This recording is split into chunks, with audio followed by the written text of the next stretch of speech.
Have you ever been paralyzed before making an important decision? Feeling that tightness in your chest that whispers, "You're not good enough"? Have you ever given up on pursuing a dream because the voice of doubt screamed louder than the voice of ambition? If the answer is yes, welcome to the club of human beings. Because insecurity doesn't choose its victims. It knocks on everyone's door. The difference between those who become its hostage and those who transform it into fuel lies in an ancient wisdom that, ironically, is more relevant today than ever. More than 2,000 years ago, while emperors ruled Rome and philosophers walked through Athens, a group of thinkers discovered something revolutionary. True confidence doesn't come from perfect circumstances, external validation, or the absence of fear. It comes from mastering your own mind. The Stoics didn't have social media to fuel toxic comparisons, but they faced wars, betrayals, devastating losses, and the overwhelming pressure of carrying empires on their shoulders. And yet, they developed an inner peace and confidence that most of us, with all our modern conveniences, can only dream of achieving. The burning question is, how did they do it? And more importantly, how can you apply these practical lessons to your life right now, today, to finally silence that inner voice that tells you you're not enough? In the next few minutes, you'll discover 10 Stoic principles that not only explain where unwavering confidence comes from, but show you exactly how to build it, brick by brick, choice by choice, thought by thought. Get ready, because what you're about to learn can completely change how you see yourself and navigate the world. 1. Control and acceptance. Do you know that feeling of fighting against an invisible current, trying to control absolutely everything around you? Well, the Stoics discovered something more than 2,000 years ago that most people still haven't realized. There's a clear line between what you can and cannot control. Imagine your mind as a garden. You can tend to the seeds you plant, water the soil, and pull out the weeds, but you can't determine whether it will rain or be sunny tomorrow. This distinction seems simple, but it's revolutionary. When we begin to direct our energy only towards what is genuinely under our control, our choices, reactions, and thoughts, something magical happens. The anxiety that consumed us begins to lose its power. Acceptance, in this context, is not passivity or defeatist resignation. Far from it. It is the wisdom of recognizing reality as it is, not as we would like it to be. Think of Marcus Aurelius, Emperor of Rome, who practiced this virtue while dealing with wars, plagues, and betrayals. He wrote in his meditations that we should accept what happens as if we had personally chosen it, for this frees us from resentment and frustration. When we accept what is beyond our control, we are not surrendering. We are strengthening ourselves. It is like a martial arts master who does not fight against the opponent's force, but redirects it. This rationality allows us to remain calm even when chaos seems to dominate everything around us. In practice, how does this work in your daily life? Start by identifying situations that drain your energy. That colleague who always complains, the chaotic traffic, your boss's attitude. Can you control that? No. But you can control how you interpret and respond to these situations. The Stoics suggested a simple exercise. Upon waking, remember that you will encounter difficult people, unexpected situations, and setbacks, not as pessimism but as mental preparation. This self-discipline of focusing only on what is controllable transforms the insecurity that arises from the fear of the unknown into genuine resilience. And gratitude? It flourishes naturally when we stop fighting windmills and begin to value what we can truly do, here and now, in the present. 2. Virtuous life. Have you ever stopped to think about what it truly means to live well? Most people spend their entire lives chasing after the approval of others, higher salaries, better houses, more modern cars, as if happiness were always in the next conquest. The Stoics had a completely different, almost revolutionary view by today's standards. True fulfillment comes from within, not from without. They identified 4 cardinal virtues: wisdom, courage, justice, and temperance as the pillars of a well-lived life. And here's the secret that few understand. When you build your character based on these virtues, nothing and no one can take that away from you. It's yours, it's real, it's unshakable. Wisdom isn't just about accumulating information or having a diploma hanging on the wall. It's the ability to discern what truly matters, to distinguish between the essential and the superfluous. Courage goes far beyond heroic acts worthy of a movie. It's having the resilience to face your inner fears, to do what's right even when it's difficult, to persevere when everything seems to conspire against you. Justice is treating others with fairness and respect, recognizing that everyone deserves consideration. And temperance? It's the self-control that prevents us from being slaves to our impulses. These virtues aren't dusty philosophical abstractions. They're practical tools for navigating life with purpose and dignity, especially when insecurity knocks at the door. But how do you cultivate these virtues in the real world, amidst bills to pay and deadlines to meet? Start small. Wisdom can be practiced every morning by dedicating 15 minutes to reading something that expands your perspective. Try Marcus Aurelius' Meditations, or Seneca's Letters to Lucilius. Courage is trained by facing one fear a day, even if it's just making that difficult phone call you've been putting off. Justice appears when you choose to be honest in a situation where lying would be easier. And temperance? Practice saying no to something you want but no you don't need. Detachment from external validation and focus on the present transform these actions into habits. And these habits shape your character in a way that no external circumstance can shake. 3. Minimalism and detachment. We live in an age of obsessive accumulation. We buy things we don't need with money we don't have to impress people we don't even like that much. It's funny when you stop to think about it, but it's also tragic. The Stoics realized something fundamental. The more we cling to external things, objects, status, even relationships based on dependency, the more vulnerable we become. It's not about becoming a hermit living in a cave, but about recognizing that your inner peace cannot depend on things that can disappear at any moment. When Epictetus, who was a slave before becoming a philosopher, said that we should hold everything with open hands, he was offering a radical freedom. The freedom not to be a slave to one's own possessions. Conscious detachment is a daily practice of gratitude in disguise. When you look at what you have and think, this may not be here tomorrow, so I'm going to appreciate it intensely now, something changes. You stop taking things for granted and begin to live more intensely in the present. Rationality shows us that everything is impermanent. Your new car will become old. That fashionable outfit will go out of style. Even relationships transform over time. But instead of being depressing, this can be liberating. When we deeply understand that nothing is ours forever, we stop building our identity and security on unstable foundations. Insecurity diminishes because there is no longer so much to lose. In practice, try this Stoic exercise. Choose something you value highly and imagine losing it.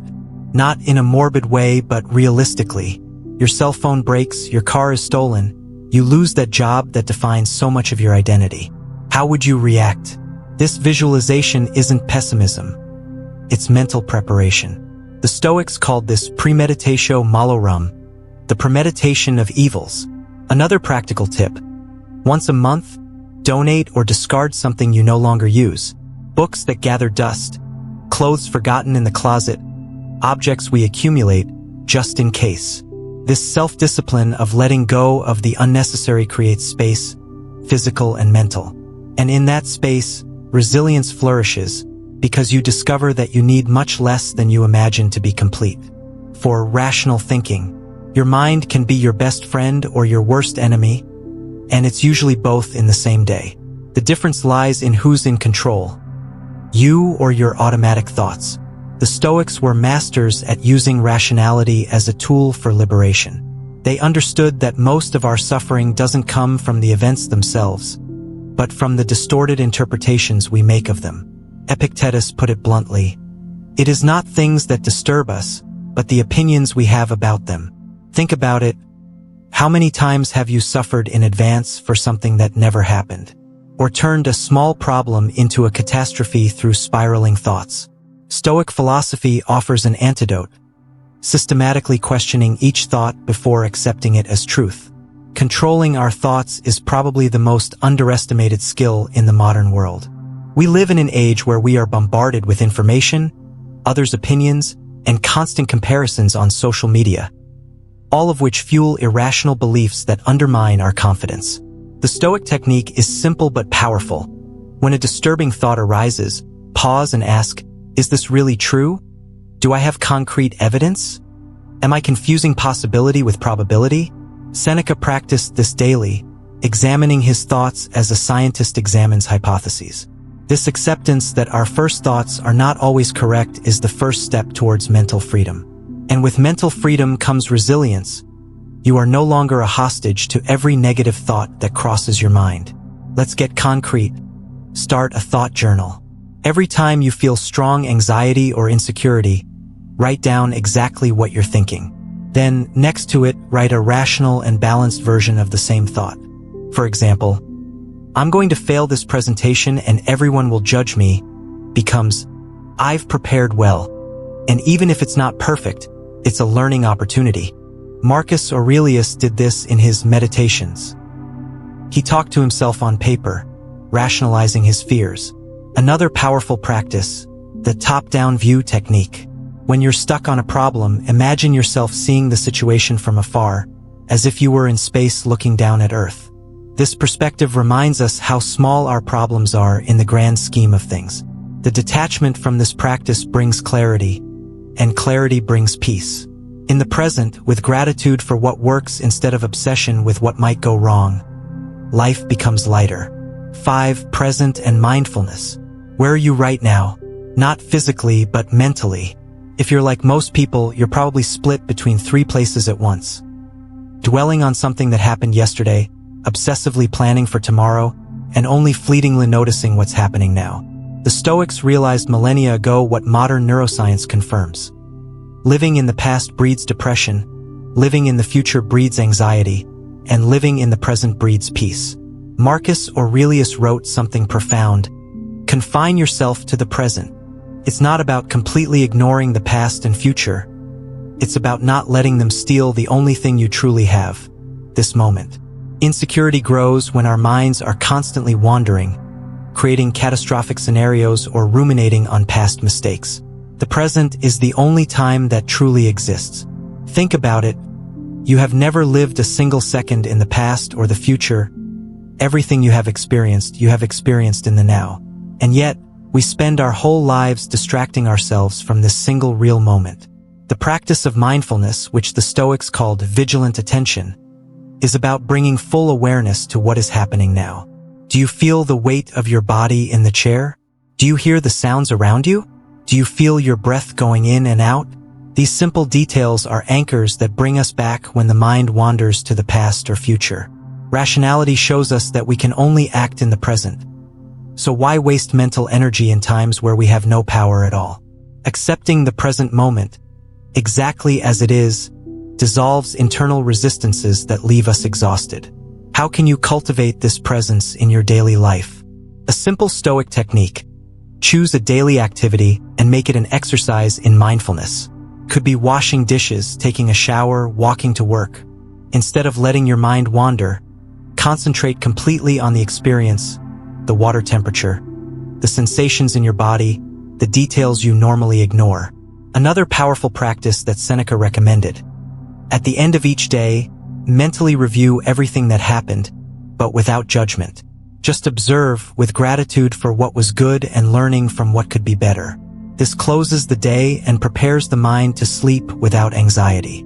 The self-discipline of repeatedly returning to the present, even when the mind insists on wandering, is like strengthening a muscle. Over time, resilience becomes natural because you stop fighting ghosts of the past or future and find the virtue of dealing with what is before you now. 6. Adversity as growth. Here's an uncomfortable truth. You don't choose most of the bad things that happen in your life. Losses, disappointments, failures, betrayals, they arrive uninvited. But there is one choice that is always yours: how to interpret these adversities. The Stoics had a fascinating motto: the obstacle is the way, not the obstacle is in the way. The obstacle is the way. Every difficulty you face is simultaneously a problem and an opportunity to become stronger, wiser, more resilient. Marcus Aurelius, who dealt with plagues, wars, and conspiracies, wrote that we should be grateful for obstacles, for they give us the chance to practice virtue. Sounds strange? Perhaps, but it's also profoundly liberating when you truly understand it. Think of the most admirable people you know, those with solid character, genuine wisdom, and a strong presence. I bet they've all faced significant hardship.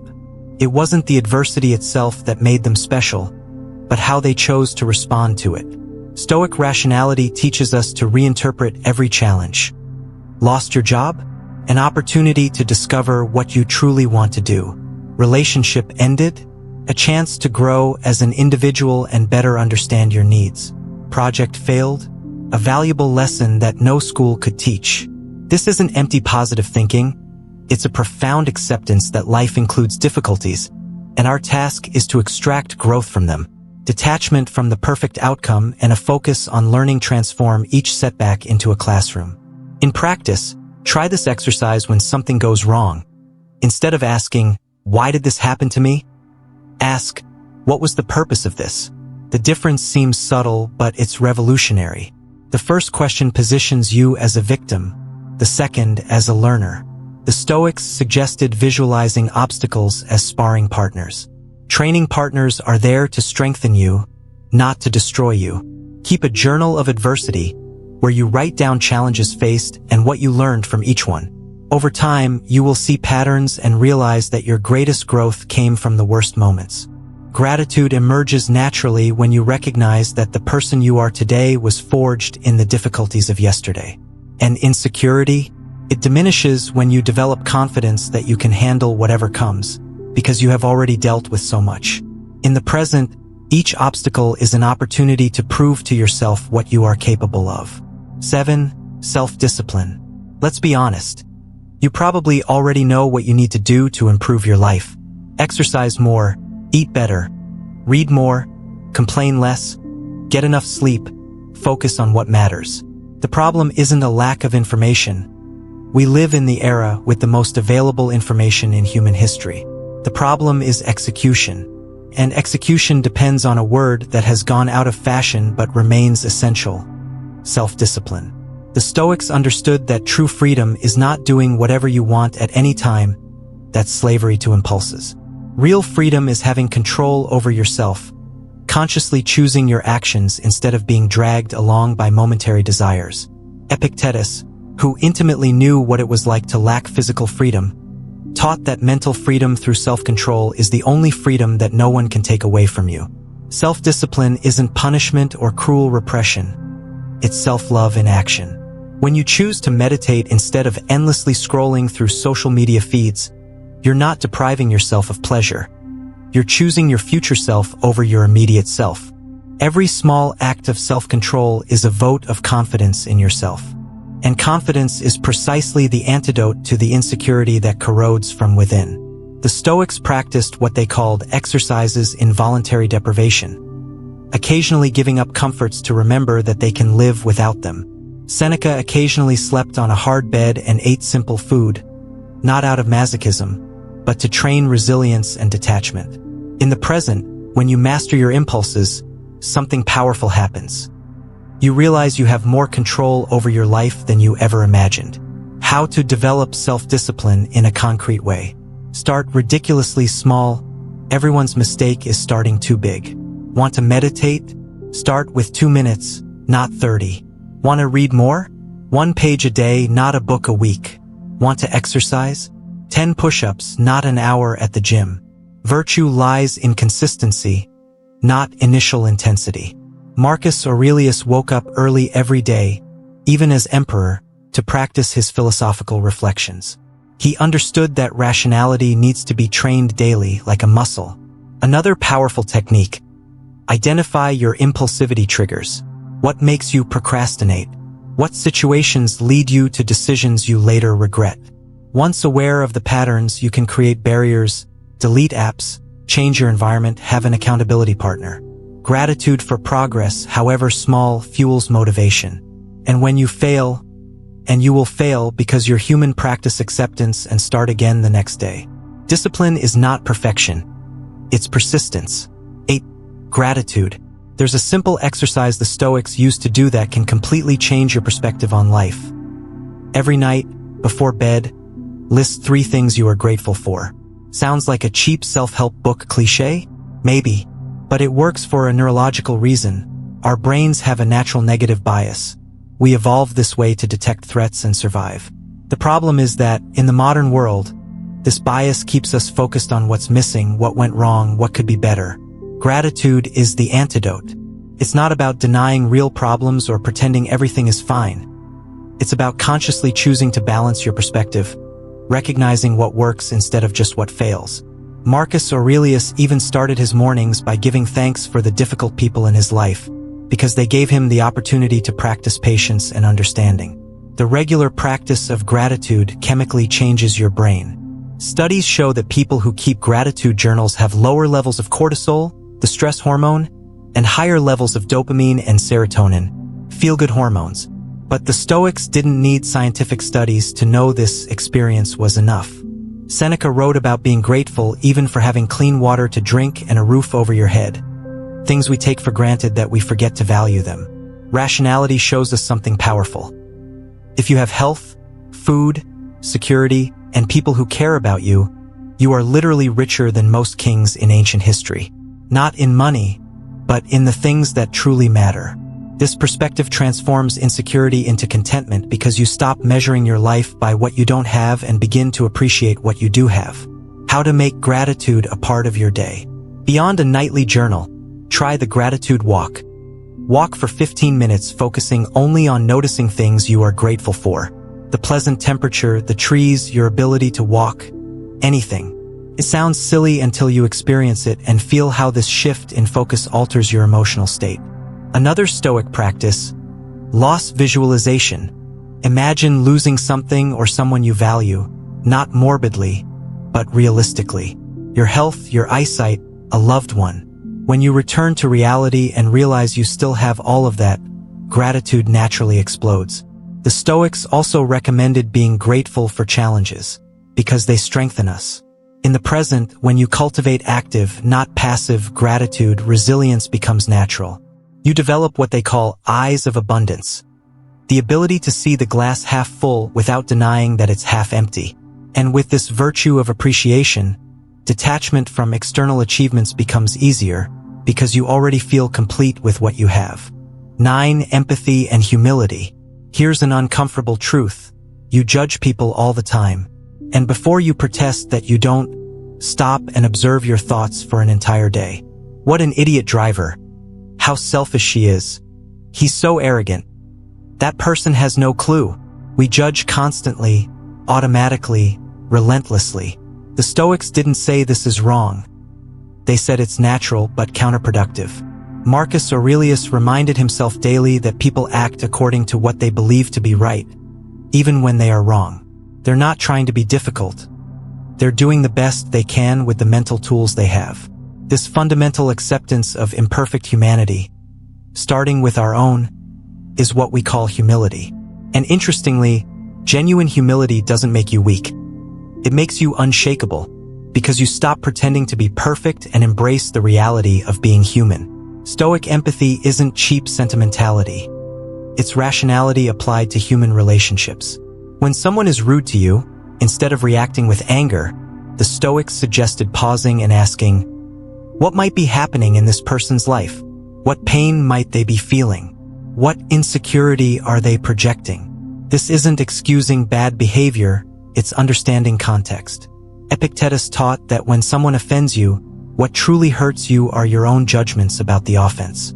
The person is merely the occasion, so the control is always with you, choosing to respond with understanding or with hostility. The virtue of empathy strengthens relationships, but more importantly, it strengthens you. Because when you deeply understand that everyone carries invisible inner battles, your own insecurity diminishes. You stop cruelly comparing yourself to idealized versions of others and begin to accept that we are all struggling to figure things out. In practice, how can you cultivate more empathy and humility? Try this exercise when someone irritates you. Take a deep breath and think, just like me, this person wants to be happy. Just like me, this person tries to avoid suffering. Just like me, this person has already suffered. This simple reflection disarms the defensive ego and opens space for genuine connection. Another powerful practice, active listening. When someone speaks, Truly listen instead of already preparing your response. Feel genuine curiosity about the other person's perspective. The Stoics were masters at questioning their own opinions. What if I'm wrong? What if there's an angle I'm not seeing? This intellectual self-discipline creates detachment from your absolute certainties. In the present, when you embrace the humility of not having all the answers, something curious happens. You become more confident, not less. Because real confidence doesn't come from pretending to be perfect. It comes from accepting imperfection and continuing to grow anyway. Gratitude for others, with all their flaws and peculiarities, makes life richer and less lonely. 10. Inner peace. Have you ever noticed how some people seem to possess a natural calmness, regardless of the chaos around them? It's not genetic luck or the privilege of an easy life. It's usually quite the opposite. People with profound inner peace typically achieved it by weathering storms, not avoiding them. The Stoics called this ataraxia, an unshakable mental tranquility that comes from within, not from external circumstances.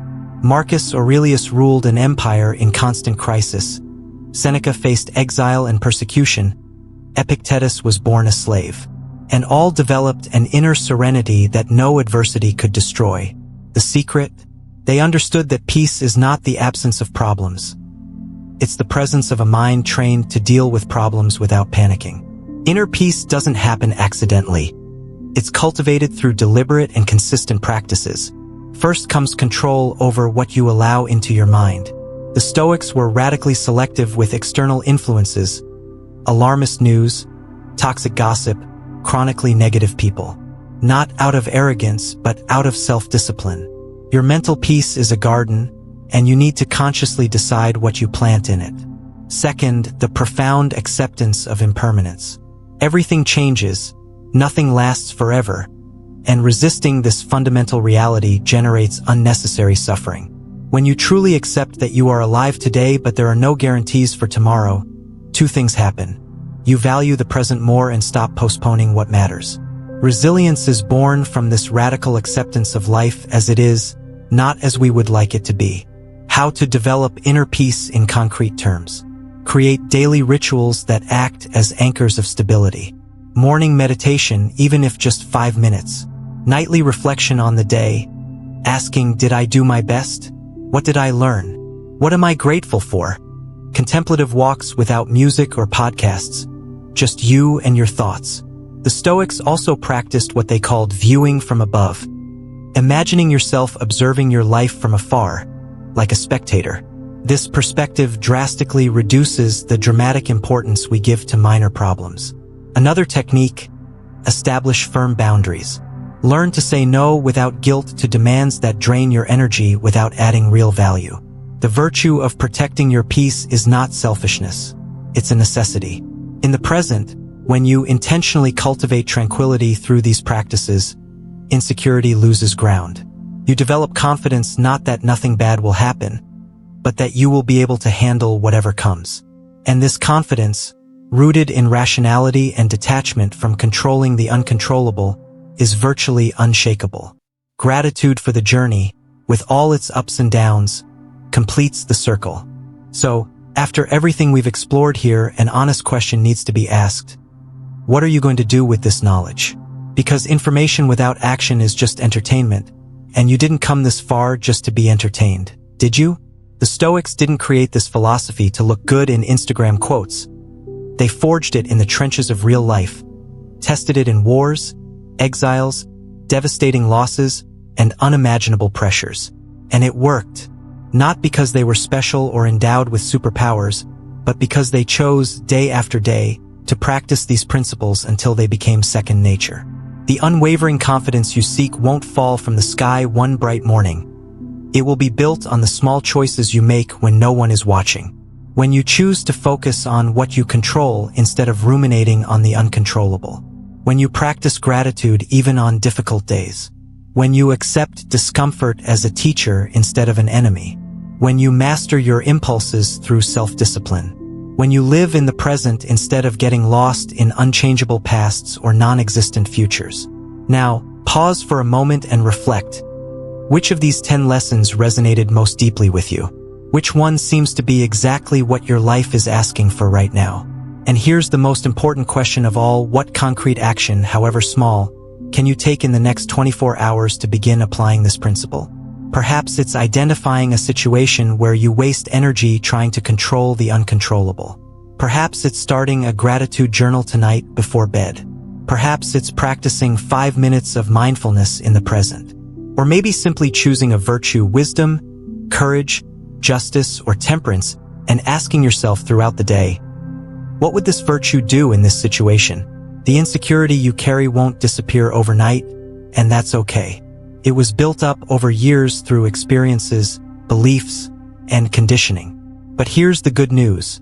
You can deconstruct it in the same way, replacing it with genuine confidence, rooted not in external approval or perfect circumstances, but in the unwavering certainty that whatever happens, you have the mental tools to deal with it. The Stoics left us a precious gift, a time-tested map for navigating human complexity with dignity, purpose, and inner peace. But maps are only useful for those willing to walk. So walk. Start today. Start small, but start. And if you've made it this far, if these words have touched something within you, don't let this moment of clarity evaporate in the rush of daily life. Subscribe to the channel and activate notifications, because this journey of self-discovery and inner strengthening doesn't end here. It's only just beginning. Every week, we bring you practical and profound content to help you live with more purpose, resilience, and authenticity. Share this video with someone who needs to hear these messages. Comment below which lesson you will start practicing first. And above all, remember, the most confident and fulfilled person you can become is on the other side of courageous decisions you need to start making now. The Stoics would be proud of you. Now it's your turn to be proud of yourself.